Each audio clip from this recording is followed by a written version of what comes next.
Good morning, Zimbabwe. Welcome to Know Your Constitution, a program being brought to you by Junior Court Counsel. My name is Bridget T. Mambondiani, and I'm your host. Today, I'm being joined by Staya. Miss Staya, may you please briefly introduce yourself? Thank you so much for having me. My name is Taya Mona Lisa Fombe, and I'm a women and child rights activist.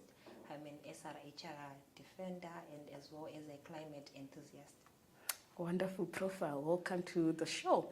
So today we are going to be looking at Section 78 of the Constitution, which is the marriage rights. So, Ms. Taya, could you please explain to us the contents of Section 78?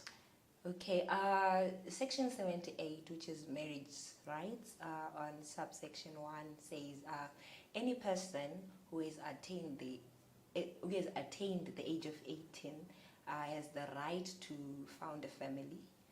And on subsection 2 it said no person should be forced into marrying anyone. Then on subsection 3 it states that it is not allowed to have same-sex marriages.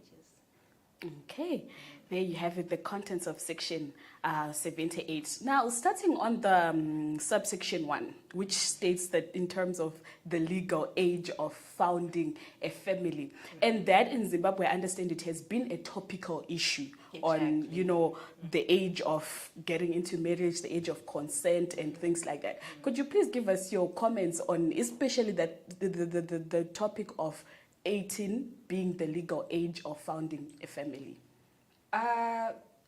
That is something which is right, because 18 is someone we are saying is an adult and they has the right to make decision. Even if you look in Zimbabwe, if you are 18, you're allowed to vote, which means you are now an adult, you can make your own decision. And when you asked around the age of consent being raised to 18, it is a progressive law, because we see that many girls, children were being forced into marriages under the age of 18, which is child marriage, which I prefer to call child rape, because we are saying somebody who cannot vote, somebody who is under the age of 18, they cannot consent to something which is a lifetime thing as marriage.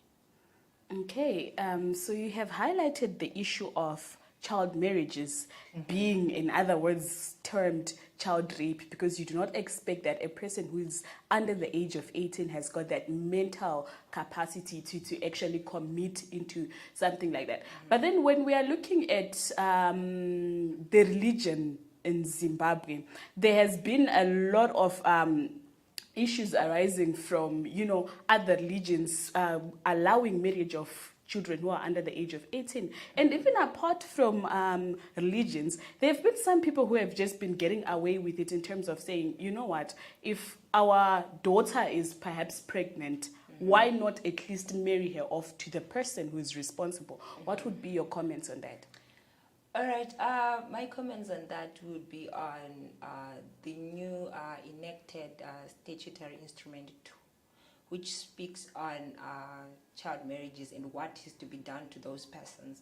So we hope to see that there will be a great change, since now the law states that if somebody is to get into a marriage with a child, they are going to be sentenced for 10 years.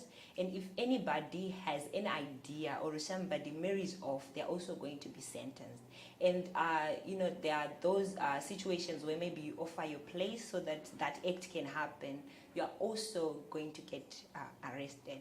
So when it comes to the Constitution, the Marriage Acts, you see now they are kind of now trying to bind it so that the law can be easily enforced. So it is a recent law, and we just hope to see progressive change towards child marriages in Zimbabwe. But it is my understanding that it has been a subject for a very long time. It has been a topical issue for a very long time to say that if you marry off any person who's below the age of 18, you have committed a crime. But recently it has actually seemed as if these cases are actually increasing rather than decreasing, despite having the laws in place. So what's exactly the gap? What is exactly the problem? Because I'd want to say that it's no longer only a legal issue, because legally the laws are there, but they are not Exactly. being followed. So what's the gap, and perhaps what could be done so that we ensure that there is enforcement, strict enforcement of those laws?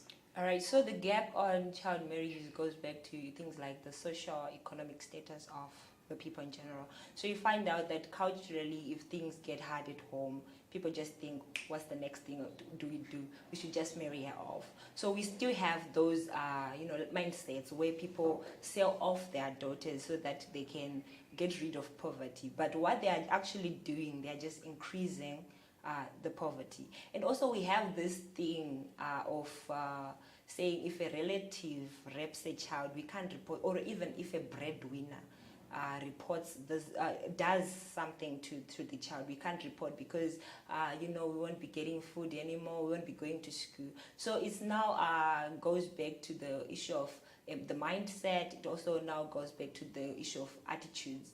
We as a people, as Zimbabwe, we now have a law, because usually when a law is now being overly revised, it shows that we as the people, we are not adapting and we are not following the law. So it now goes up to us, goes back to us as people. We need to think of every girl child as your own. Put yourself in a girl child's shoes. What if it was me who is being married off? Because when you talk of child marriage, it is the multiple violation of multiple rights. We talk of the right to education, we talk the right to health, the right to freedom. Every right is violated in that. So the gap now is on our mindset, the socio-economic, the socio-economic environment. Yes. Yeah, something like that.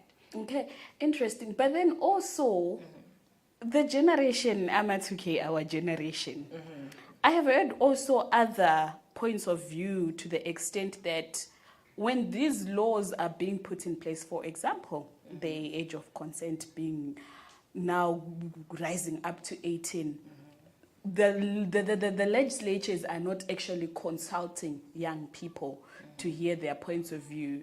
Because one may argue that, you know what, our generation is very active and we are engaging. Exactly. And we are engaging sexually, Exactly. right? So would you say that the uplifting of the age of consent from 16 to 18 was a progressive move? And would you say that the current generation, who are the victims, are actually benefiting from it, or it's again another gray area that needs people to sit down and rethink? Yeah, that one, for our generation, we are really active. But for the raise on the age of consent, it was progressive. Because you see, even now, the girls can actually say to themselves, I'm not going to go and get married because the law says something. But now when it comes to us, the question you're asking, maybe it's because if I am 16 and I'm dating somebody who is 16 as well, what Yes. can be done on, Yes. on that issue? Now, we now need to go back and sit down again and then see how best do we come with progressive laws and progressive ways to ensure that the young person is still safe. Because I don't want to lie, we as young people, we are engaging, we are indulging, and yeah, it's something which is It's a topic which needs people to sit down, right, and now redraft. we need maybe to come up with maybe another platform or another time where we gather, we like young people gather here. What do we think? What do we What think? should be done, and how best can we, get out of this, and how best can we move forward with this? That is maybe I can probably say about that.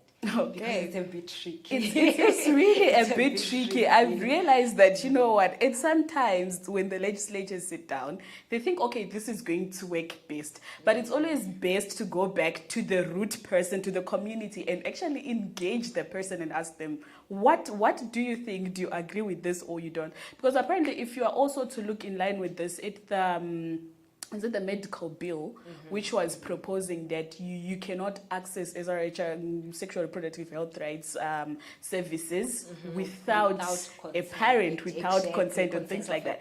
Now we are asking, is that going to be safe for me as a young person? Because doesn't it again build up to other problems such as spreading of diseases, for example, such as even abortion and stuff? Because now you are trying to not be on the other side of the law.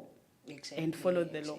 I would also want to ask you on the issue of late we have had, you know, cases of rape, if I may say, whereby the lady perhaps is 17 and the young man happens to be 21. And we are seeing many futures, you know, of these young bright men having to be destroyed because they now have a charge on their name. They're now, you know, charged with rape, whereas perhaps it could have been an innocent relationship. So what's your comment on scenarios like that, whereby, you know, on the face of it, it looks like it was a genuine relationship between young people. But because we have a law, and the law is the law. Yeah, the law is the law. What would be your comments on that? So my comment would be like, if you know that you want to date and you're into something serious, start at 18. Start at 18. That's so a good advice. You won't be in trouble. So date, ask their age, maybe sometime. Let me see your ID card, because some people can even lie that I'm 18. Let me see your ID. Yeah, let me see your ID. Are you actually 18? Because you know you will be in trouble. I don't want to lie. Because exactly. there's no way you are going to get out of it. Because you are an adult and you have the upper hand, you have the reasoning capacity, and you have infringed a child. That's a very good point to the young people that, you know, especially when you know that you are the grown-up in that relationship. At least ask for the ID before doing anything you will regret later on. Because, you know, at times we watch in movies when somebody's like, how old are you? Can I see your ID? And we think, oh, no, this is just, you know, people trying to act. It's actually proper. Before you waste your money for Valentine's for a child. Yeah. Okay. So, moving on, the section further stipulates on the issue of same-sex marriages being prohibited, being illegal in our country. And of late, not only in Zimbabwe, but the whole world seems to be in a frenzy about, you know, LGBTQI communities. So what would be your comment on that? Okay, so my comment would be on, as Zimbabwe, marriages, they are not allowed for same sex, but you find out that when it comes to relationships and other things, the law is a bit silent on that one. So for me to further comment now, it's a bit tricky. Yeah, you have highlighted a crucial legal point, though, that there is that area whereby it's not clear, because the law is there stipulating that marriage is not allowed. You are not allowed to found a family. But again, we've got a gray area as to then what could be done. And I guess that would be a topic for a whole other day. But interestingly to note in our discussion with the issues of especially, you know, child marriages and, you know, 18 being the age to actually found a family. And that is indeed a very, very gray area in Zimbabwe. What could you say the government is doing apart from the legislature being there to set the route, to say that, are there any, you know, efforts that we can clearly pinpoint to say that, you know, as the government was trying to implement the laws that are written down, it has done 1, 2, 3? Okay, so currently the government is working together with UN agencies. It's working together with different NGOs to ensure the safety of the girl child, and also to ensure that we reduce the numbers of adolescent teenage pregnancies. So so currently there is being a framework which is being designed to to maybe find a way how best can we bridge that gap, how best can we ungrade the area. That's a good word, ungrade the area. Ungrade the area, something. So the government is through its ministries, it's trying with the help of numerous NGOs around the country. Yeah, I understand from the civic space, from the NGOs, there have been a lot of, opportunities, a lot of efforts to try and ensure that the young females are protected. Mm-hmm. But when we were looking at this, we dwelled so much on the young woman being the victim. Exactly. Is that how it is? Because, if you look of late, we've been also having cases of young men who are being raped or molested by elderly women. Mm-hmm. So are we being biased, or perhaps statistics shows otherwise that we are right? Okay, so on young men, maybe it's an area which hasn't been looked at. The other issue is on maybe the service providers, because some say if you go maybe to the police and you tell them I'm being beaten up by my wife, they actually laugh at you. So it's now something that we have to redo how we always did things, because you find out that most programs that are targeting women, at some point, I have to say, though I am a women rights activist, at the expense of young men, which is now leading them to issues like suicide, drugs, mental health problems. Mental health issues. So on that one, it's an area that we need to refocus and, change our attitudes towards that. And also the law now has to speak for the men, not on paper alone, but also in action. Because you find out, even randomly, even in the road or even in class, when you just speak, I have a brother who is being beaten up, they're like, he's not man enough. So some of them, there are societal setups that need to be changed, that men can also be abused, men can also cry, men can also be hurt, because we have had numerous cases where you hear, like young men in college, maybe they are dating the sugar mamas in courts, and maybe they are then molested or they are being forced. And some are being even molested by other men, which are things that are not being spoken of. And they need to be spoken of. Okay, so as we are rounding off, we were talking about the marriage rights in Zimbabwe. I think you could also perhaps highlight the types of marriages that we have in Zimbabwe, since we are talking about the marriage rights, because also of late there has been the issue of people becoming victims of not knowing which type of a marriage you are in. Exactly. Perhaps you are not looking to have another person coming at home to be part of the family, and you are now having so could you please highlight a few points on especially the Marriage Act and the marriages that we have in Zimbabwe? Okay, so I'll start with the most interesting one, which is partnerships. Okay.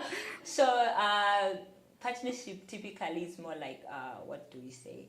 More like you may be staying with a person, those staying boyfriends, girlfriend, but you're not actually married.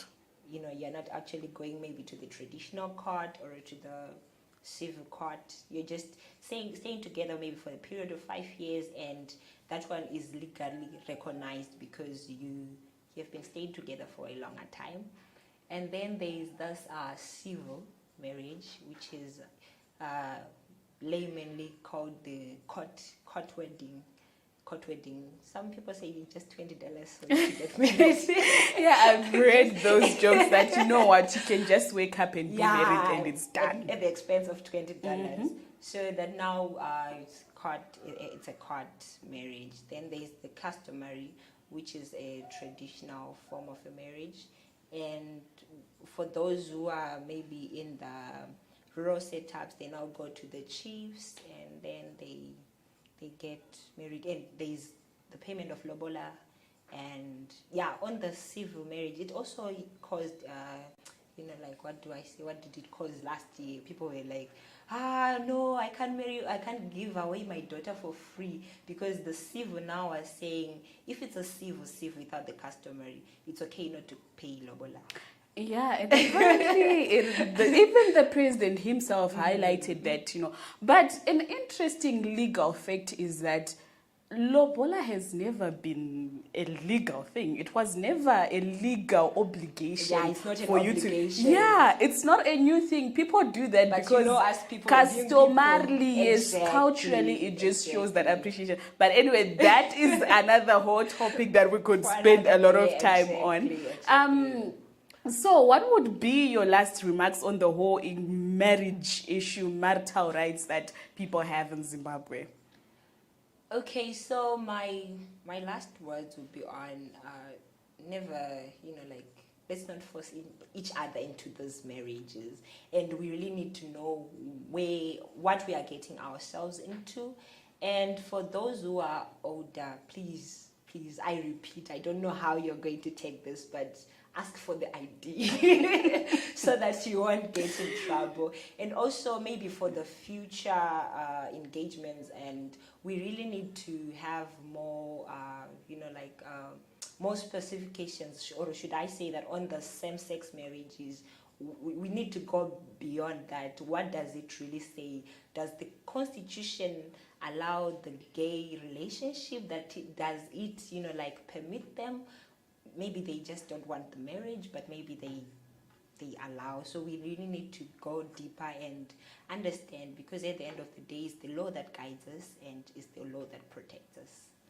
There you have it. It's the law that guides us and it's the law that protects us. And here we have highlighted quite a number of grey issues, areas that need to be degrayed. And I think those were take-home points to actually start thinking about that, start thinking about having engagements whereby people talk about these things, so that we have laws that are clearer and laws that could be enforced. And you know what? The laws are there, especially when it comes to issue of child marriages and stuff like that. Exactly. The law is there. Let's know the law. Let's enforce it, and let's ensure that everyone is legally protected in Zimbabwe. Thank you for being with us. My name is Bridget Mambondiani.